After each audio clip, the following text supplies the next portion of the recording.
নবীর জামানায় দাউদের জন্য কিতাব দেওয়া হয়েছে, কিন্তু যখন যে কিতাব আল্লাহ অবতীর্ণ করেছেন, দাউদকে বলেছেন, দাউদ তুমি কিতাব নিতে গেলে উম্মতের জন্য পাহাড়ে চলে এসো, দাউদ নবী গিয়েছেন। হযরত মুসাকে বলেছেন কিতাব নিতে গেলে কোহেতুর পাহাড়ে এসো, মুসা গিয়েছেন। হযরত ঈসাকে বলেছেন ইনজিল নিতে গেলে তুমি পাহাড়ে এসো।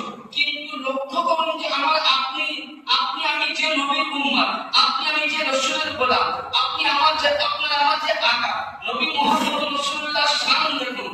নবীকে যখন আল্লাহ আয়াত নাযিল করেছিলেন তখন নবীকে আল্লাহ বলেনি যে আমি আয়াত দিচ্ছি মক্কায় এসো, নবীকে আল্লাহ বলেনি তুমি আয়াত দিচ্ছি মদিনায় এসো। ইয়ানি নবী যদি মক্কায় ছিলেন তো আল্লাহ বলেন হে কোরআনের আয়াত নবী আমার মক্কাতে আছে, তুমি মক্কা থেকে অবতীর্ণ হও। নবী যখন মক্কা থেকে মদিনায় হিজরত করে গেলেন তখন আল্লাহ পাক বলেন হে কোরআনের আয়াত ঈসা দাউদের মতো তোমাকে আমি নবীকে ডাকবো না, হে কোরআনের আয়াত তুমি মদিনায় চলে যাও, নবী মদিনায় উপস্থিত হয়ে যাও।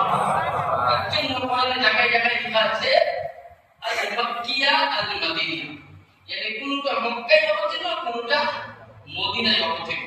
এবার বলুন যে এই কোরআন অবতীর্ণ হলো মক্কায়, তো পৃথিবীর ঘরে ঘরে কেন?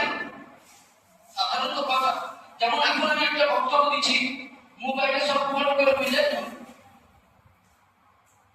বিশ্ব তো ভাইরাল হচ্ছে, কিন্তু তখনকার জামানা যখন কোরআন অবতীর্ণ হয়েছিল তখন ইন্টারনেট ছিল, ফেসবুক, গুগল, কোরআন মক্কায় মদিনায় অবতীর্ণ, কিন্তু সে কোরআন আজকে আপনি ভারতের কর্নারে ঘোরেন ঘরে ঘরে পড়া, তাই না?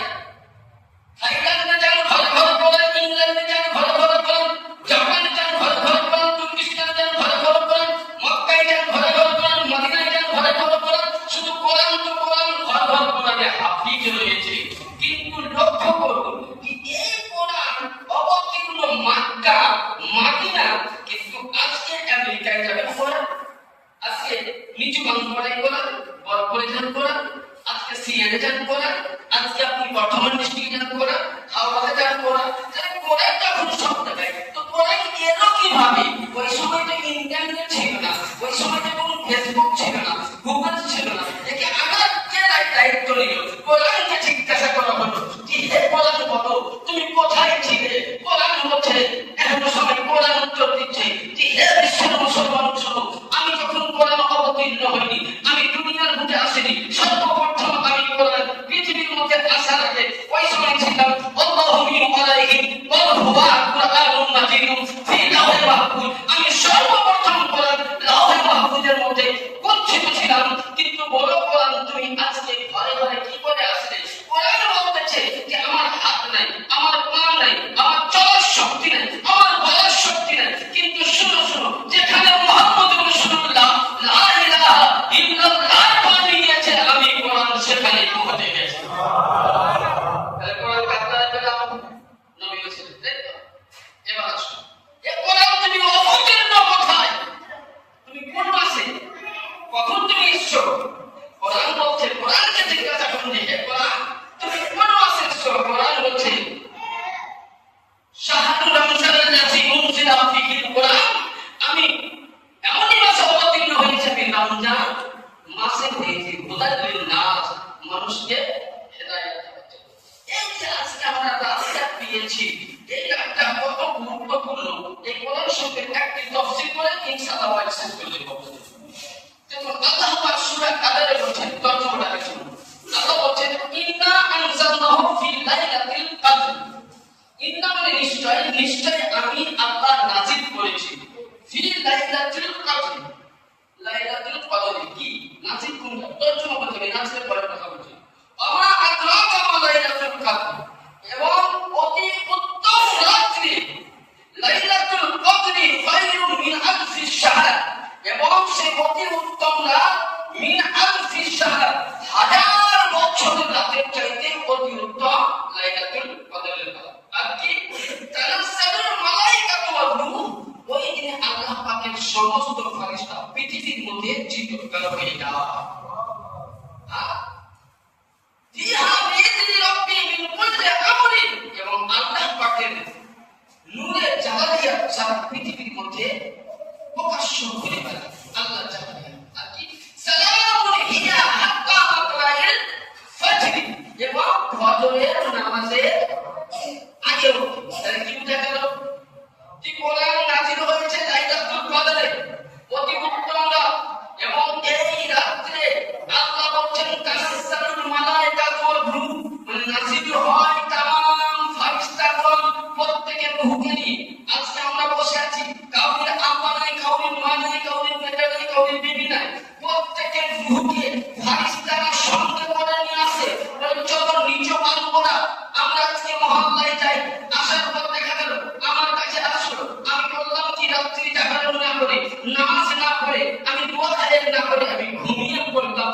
সময় ফারিস্তা বলবে, আরে মানুষের তোর রূহ আমি নিয়ে আসছিলাম সত্যই, তুমি সন্তানের জন্য জমি জায়গা রেখে গেছো, সন্তানের জন্য টাকা রেখে গেছো, সন্তানের জন্য পয়সা রেখে গেছো, কিন্তু তুমি এমন সন্তান তৈরি করে গেছো যে সন্তান পবিত্রতা পেলো, তোমার জন্য তো হাত তুলে দোয়া করবে না।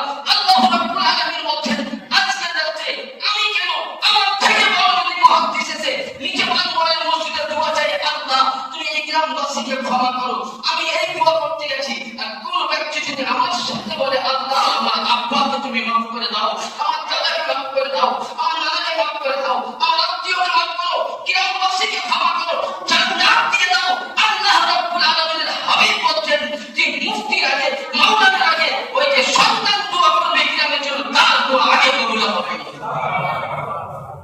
তাহলে আমরা কখন কিন্তু আমরা পেয়েছি, আমি বলছি যে আমার কবুল হবে না হবে, কিন্তু নাকি হতে পারে, কিন্তু সন্তান বাপের জন্য দোয়া করবে হয়ে যাবে, সন্তান মারা গেছে বাপ দোয়া করবে কবুল হয়ে যাবে, মায়েরা বাড়িতে বসে বসে ইবাদত করবে, ছেলের জন্য দোয়া করবে কবুল হয়ে যাবে, মায়েরা বাড়িতে বসে বসে শ্বশুর শাশুড়ি বাবার জন্য দোয়া করবে, আল্লাহ কবুল করে নেবে।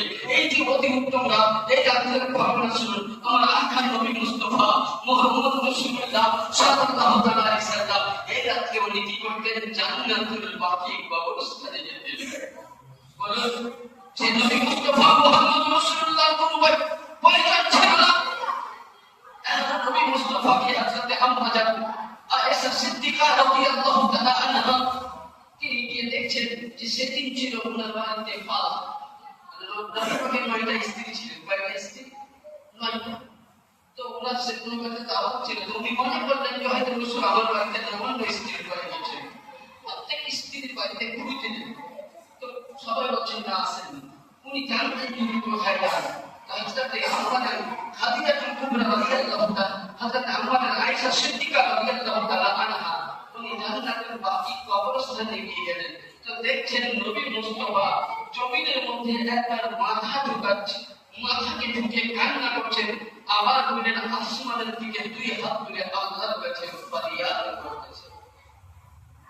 নবী আবার একবার করে মাথা ঢুকছে, আবার আসমানের দিকে উঠে দুই হাত তুলে ফরিয়াদ করতেছেন, এইভাবে কাঁদতেছেন, এইভাবে কাঁদতেছেন।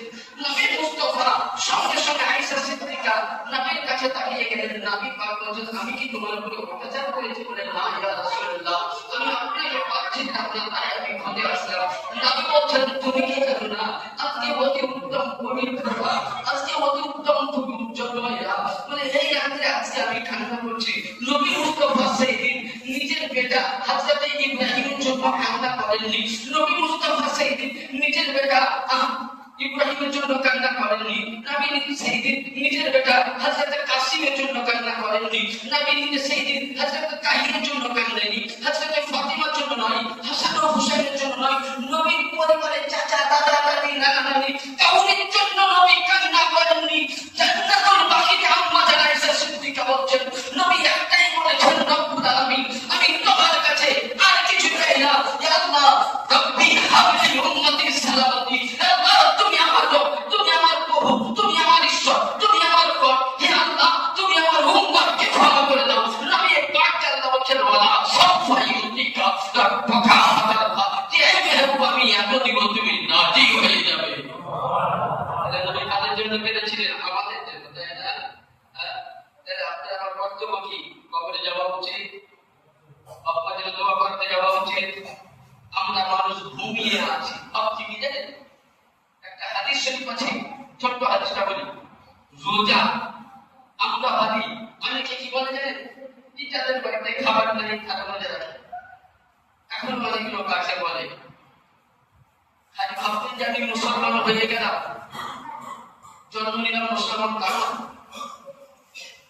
আগে হলো ঈমান, ঈমান হলো নবীর মুহাব্বত, আর দুই নম্বর হলো নামাজ রোজা। ঈমান যদি ঠিক থাকে তো আমলও সই হবে। নামাজ রোজা হজ যাকাত এগুলো আমল, তাই নবীর মুহাব্বত হলো ঈমান, নবীর কাজে নবীর পরিবার নবীর বংশধর, তাহলে হয়ে গেছে মুহাব্বতের নাম হলো ঈমান। তারপরে আপনি নামাজ পড়েন। বাবা আমি কি মুহাব্বত দিয়ে নামাজ রোজা করি না, হবে না। তাই তো আমার কথাটাকে পার করার জন্য আপনাদের গোটাকে শুনতে পাওয়ার জন্য আমি কি ব্যবহার করেছি?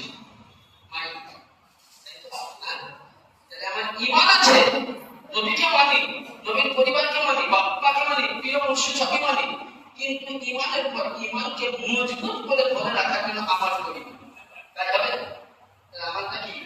নামাজ, রোজা। তো আল্লাহর নবী আমার একদিন মেম্বারের মধ্যে পা দিচ্ছেন, তো নবী বলছেন আমিন। দ্বিতীয়বার নবী মেম্বারে পা দিলেন, বলছেন আমিন।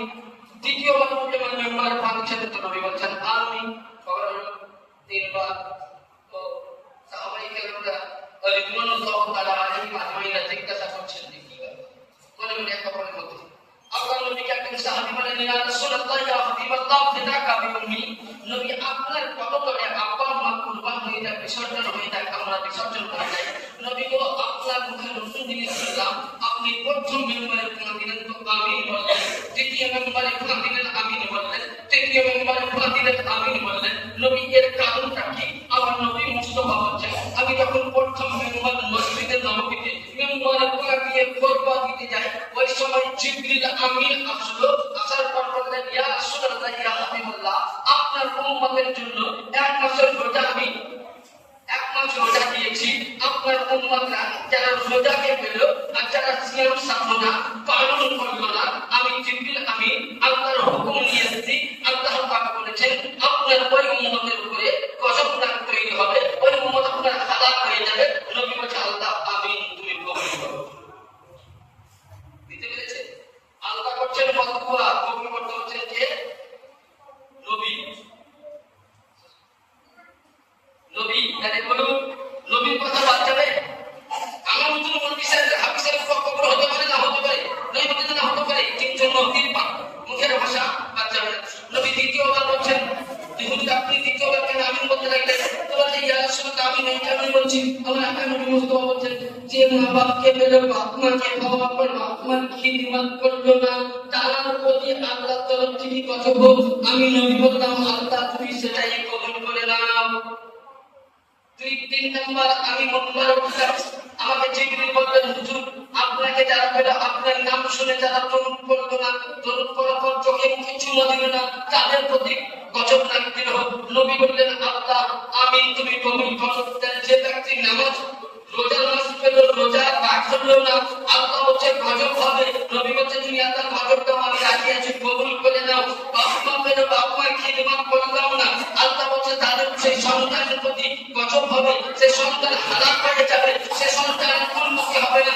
নবী বলছে আল্লাহ সেটাতে আমি রাজি, তুমি যাতে রাজি কবুল করে নাও। তাহলে আল্লাহ দোয়া করছেন, নবী বলছেন আল্লাহ তুমি কবুল করো। তাহলে বরং যারা পিতা মাতাকে পেল, সেবা করলো না, সন্তান যতই পাথর চাপবি আর যতই দাদা বাবার খাজা বাবা যারা পিতা মাতার সেবা না করে অন্য জায়গায় যদি চাদর খুশি করে, সে চাদর তার পিতা যাবে যাবে হবে না, হারাম হবে।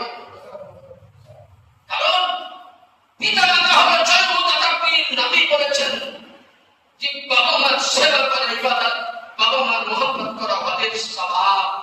আমি আপনাকে খেতে দিলাম না কষ্ট নিয়ে, দাদা মেহবুব সার দরবারে খাদের দরবারে ফুটিয়ে দিতে কত রকমের হালতলা জামতলা পীরের বাকি করলাম না, মাজারে খানটাকে জবাই করতে আর আপনাদের ভিক্ষা করে গেছে, ওই সন্তানের একটা উন্নত হবে, ওই মানত কাজে লাগবে, ওই জাহান্নামের রাস্তা তৈরি করে দেবো। 2 নম্বর রোজা করবে সুস্থ শরীরে রোজা রাখলো না, আর একটা রোজা কাফারা হচ্ছে 60টা।